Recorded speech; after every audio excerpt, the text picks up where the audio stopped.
മാസം കൊണ്ട് SSLC അല്ലെങ്കിൽ +2 പാസ്സാവാം എന്നൊക്കെ നിങ്ങൾ കേട്ടിട്ടുണ്ടാവും. അപ്പോൾ ഇതിനെക്കുറിച്ച് കൂടുതൽ അറിയാനും നിങ്ങൾക്ക് താല്പര്യമുണ്ടാവും അല്ലേ? എന്താണ് 6 മാസം കൊണ്ടുള്ള +2 അല്ലെങ്കിൽ SSLC? ഇതിന് എന്തെങ്കിലും അംഗീകാരമുണ്ടോ?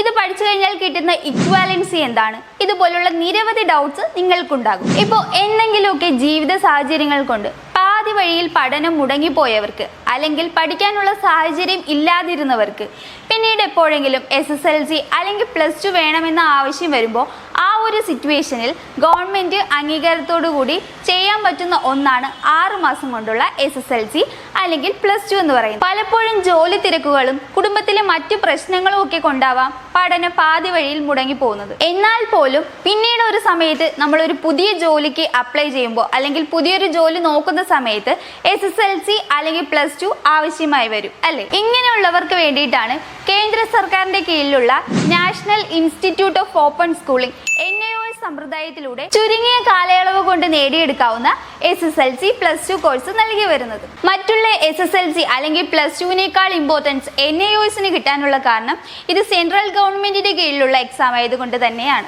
കേരള ഹയർ സെക്കൻഡറി ബോർഡിന്റെ അല്ലെങ്കിൽ CBSEയിൽ നിന്ന് ലഭിക്കുന്ന സർട്ടിഫിക്കറ്റിന്റെ അതേ തുല്യത തന്നെയാണ് NIOS സർട്ടിഫിക്കറ്റിന് ലഭിക്കുന്നത്. ഇനി നിങ്ങൾ ഹയർ സ്റ്റഡീസിന് പോകാൻ നിൽക്കുന്ന ഒരാളാണെങ്കിൽ പോലും ഈ സർട്ടിഫിക്കറ്റ് യൂസ് ചെയ്യാൻ കഴിയും. ഇക്വാലൻസി എങ്ങനെ എടുക്കാൻ സാധിക്കും?